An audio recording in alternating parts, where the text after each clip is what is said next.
Galka Guy 88 coming at you from the boiler room here. Just want to talk to you a little bit about these Intec decks. Want to see how many people out there have done their own mods of them. I know I have a Nintendo one here right now and a Sega one. Now the Sega one, what's always interesting is these Nintendo Entertainment Center ones, NES. Those are always so popular, but for some reason, the Battletoads one with the Sega in it, it just normally never is in my arcade.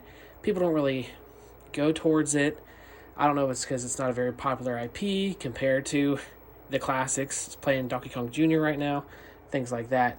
This is actually probably my third or fourth of these Nintendo ones. If I ever need money for any reason, they're super easy to sell. People can just buy them up very quickly.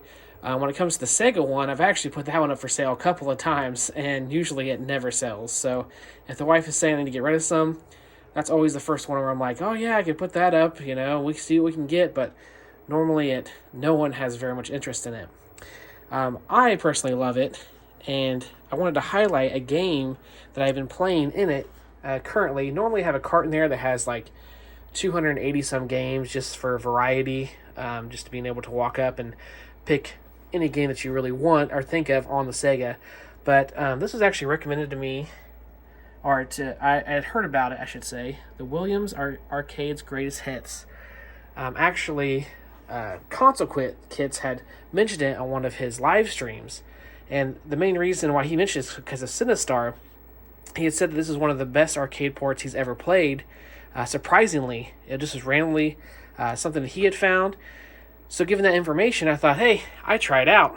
And honestly, it is a really good port from the original Sinistar.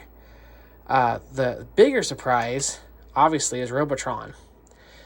This is a game that I think everyone in our community has grown to love in one way or another, or at least has gained popularity when it comes to that. But what I loved about it is I had built a Switch one of these Intec decks, and there's games that are on the Switch that were these twin stick games that I would get so excited about, like, oh, I'm going to play this on my Switch. But of course, the twin sticks didn't work. But so I didn't have any expectations whenever I bought this for Robotron. It was strictly for the Sinistar. Whenever I got it, it turned out that both the sticks do work. So I can actually play dual sticks with this, or the twin sticks with this, which was just awesome to me. I do have Robotron on my AtGames Legends Ultimate, but Robotron with 8,000 games it's put on there, getting to it. Same thing with Sinistar. I have it on there, but getting to it, it's like a 5 to 10 minute scrolling through all these games to finally get to the one that I want.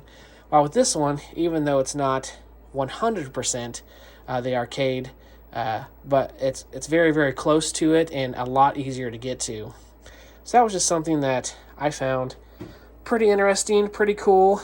Great recommendations by Console Kits for this cartridge. As far as the Intec decks go themselves, they've been around for a while. Everyone pretty much knows, what those were like. But this is something that I thought, especially if you had one, you had interest in Robotron. I think I got that cart, I think it was like $20 off of eBay, $15, something like that.